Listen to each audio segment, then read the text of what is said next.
آج ہم نیا چیپٹر برق سکونی دیکھنے والے ہیں اور یہ اس کا پہلا لیکچر ہے۔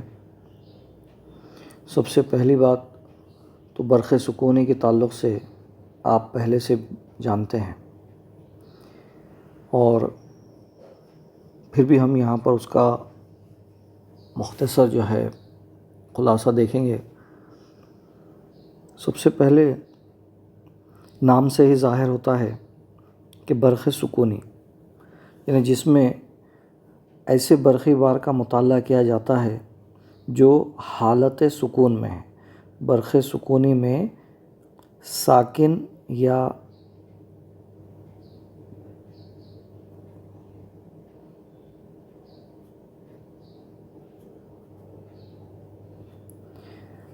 برقی بار کا مطالعہ کیا جاتا ہے۔ اب یہاں پر برقی بار کے ساکن رہنے کے لیے ضروری ہے کہ یا تو وہ کسی غیر موصل پر ہو یا پھر ایک معلق دھات کی سطح پر ہو، کیونکہ ہوتا یہ ہے کہ اگر دھات ہے تو اس سے برقی بار گزر سکتا ہے، لیکن اگر وہ معلق ہو تو پھر وہ ایک ہی جگہ پر رک جائے گا۔ تو ایسا برقی بار جو حالت سکون میں ہے اس کے متعلق جو بھی مطالعہ ہوگا وہ برق سکونی میں یا وہ برق سکونی کے تحت آتا ہے۔ اب ہم نے پہلے دیکھ چکے ہیں کہ عنبر کی سلاخ کو جب کسی کھال سے رگڑا جاتا تھا تو اس پر ان دونوں پر مخالف قسم کے برقی بار پیدا ہو جاتے تھے۔ یہ ہم نے پہلے دیکھے ہیں۔ اب یہاں پر برقی بار کی کچھ بنیادی خصوصیات ہیں جو ہم جانتے ہیں۔ پہلی بات تو یہ ہے کہ ہر مادہ جوہر سے بنا ہے اور ہر جوہر الیکٹران، پروٹون اور نیوٹران رکھتا ہے، جس میں الیکٹران پر منفی بار، پروٹون پر مثبت بار اور نیوٹران غیر باردار ہوتے ہیں، جس سے یہ بات ظاہر ہوتی ہے کہ ہر مادہ باردار ہوتا ہے۔ فرق صرف یہ ہوتا ہے کہ ایک الیکٹران پر جتنا منفی بار ہوتا ہے اتنا ہی ایک پروٹون پر مثبت بار ہوتا ہے، اور جتنے الیکٹران ہوتے ہیں تعداد میں کسی جوہر میں اتنے ہی پروٹون ہوتے ہیں، جس کی وجہ سے مثبت اور منفی بار دونوں بیلنس رہنے سے، مساوی رہنے سے وہ جوہر الیکٹریکلی نیوٹرل ہوتا ہے۔ یہی کچھ باتیں ہم یہاں پر دیکھنے والے ہیں۔ تو پہلی بات تو یہ ہے کہ برقی بار کی جو بنیادی خصوصیات ہیں اس میں پہلی بات یہاں پر آتی ہے کہ برقی بار دو طرح کے ہوتے ہیں، ایک مثبت اور ایک منفی۔ اسی طرح ہم یہاں پر ایک جیسے بار ایک دوسرے کو دفع کرتے ہیں، یعنی کہ مثبت بار مثبت کو اور منفی بار منفی بار کو دفع کرتا ہے۔ تیسری بات، مخالف برقی بار ایک دوسرے کو کشش کرتے ہیں۔ ایک مثبت بار دوسرے منفی بار کو اپنی جانب کشش کرتا ہے۔ تو یہ ہم نے پہلے بھی دیکھا ہے اور یہاں پر اس کو ہم بنیادی طور پر دیکھ رہے ہیں۔ برقی بار کی جو اکائی ہے وہ ایک سائنسداں کے نام سے منسوب ہے، تو اس کی اکائی کولم ہے اور یہ غیر سمتی مقدار ہے، یعنی اس میں الجبرائی مجموعہ ہوتا ہے 5 کولم مان لیجیے مثبت بار ہے، اور اس میں -2 کولم بار ملایا جائے تو 3 کولم بار رہ جاتا ہے، اس طرح سے۔ لیکن اکائی بھلے ہی کولم ہو، برقی بار کی سب سے چھوٹی جو اکائی ہے، چھوٹی جو مقدار ہے، وہ ایک الیکٹران ہے۔ ایک الیکٹران پر جتنا منفی بار ہوتا ہے وہ ہے اکائی، اور ظاہر ہے کہ الیکٹران کی جو اکائی ہے وہ کتنی ہے؟ ایک الیکٹران پر بار 1.6 × 10⁻⁻19 کولم، اتنا ایک الیکٹران پر برقی بار ہوتا ہے، اور یہ سب سے چھوٹی اکائی ہے۔ یعنی اگر برقی بار منتقل ہوتا ہے تو کم سے کم ایک الیکٹران، اس سے کم کی گنجائش نہیں ہوتی، کم سے کم ایک الیکٹران کے بار کے برابر برقی بار منتقل ہوتا ہے، یا پھر اس کے ملٹیپل میں ہوتا ہے، اس کے 2 گنا 3 گنا 4 گنا اس طرح سے۔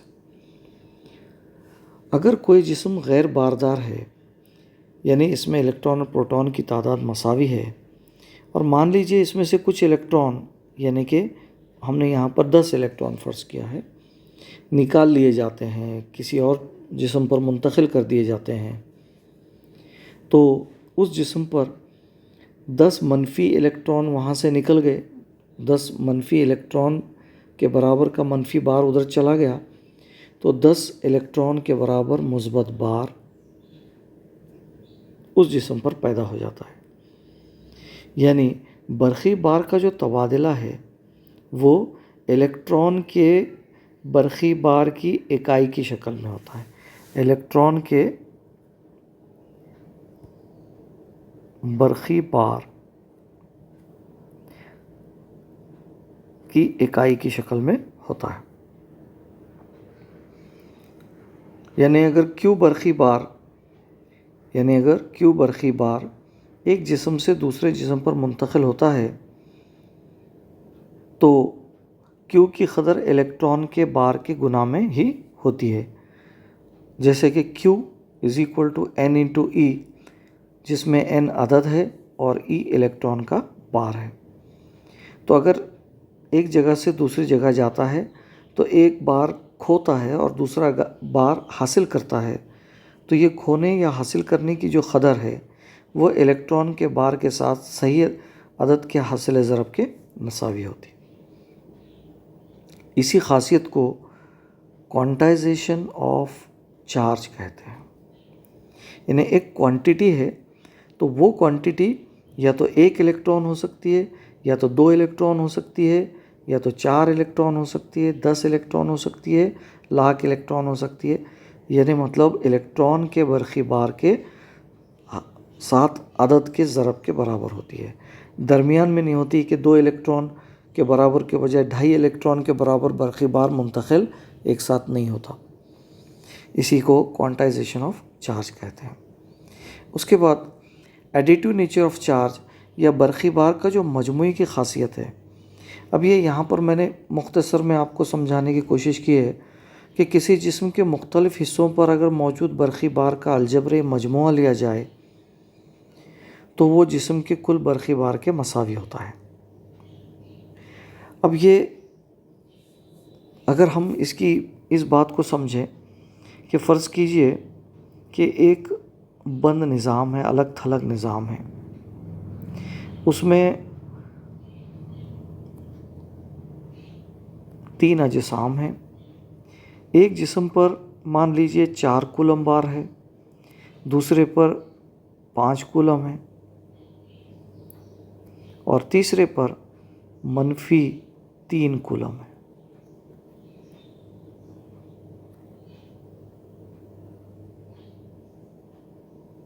اب اگر آپ یہاں پر دیکھیں تو اس الگ تھلگ نظام کا جو جملہ بار ہے 4 + 5 9 9 - 3 6، یعنی یہاں پر جو ہے اس کا کل بار 6 کولم ہے۔ اب اگر یہ برقی بار یہ جسم سے کہیں اور منتقل ہوتا ہے، بازو ان تینوں میں آپس میں برقی بار منتقل ہو جاتے ہیں، اور بعد کی حالت اگر پیدا ہوتی ہے اس طرح کہ پہلا جو جسم تھا یہاں پر اس پہ 4 کولم تھا، اس کے بجائے یہ 6 کولم ہو گیا، اور اس پر جو ہے 5 کولم تھا، تو مان لیجئے کہ یہ بھی 6 کولم ہو گیا۔ تو یہ جو تیسرا ہے جس پہ -3 کولم تھا، تو اب یہ 6 اور یہ 6، تو یہ -6 کولم ہو جائے گا۔ یعنی پھر سے ٹوٹل اگر آپ دیکھیں گے تو وہ کتنا ہوگا 6 کولم۔ 6 + 6 - 6 یعنی کہ 6 کولم ہو گئے۔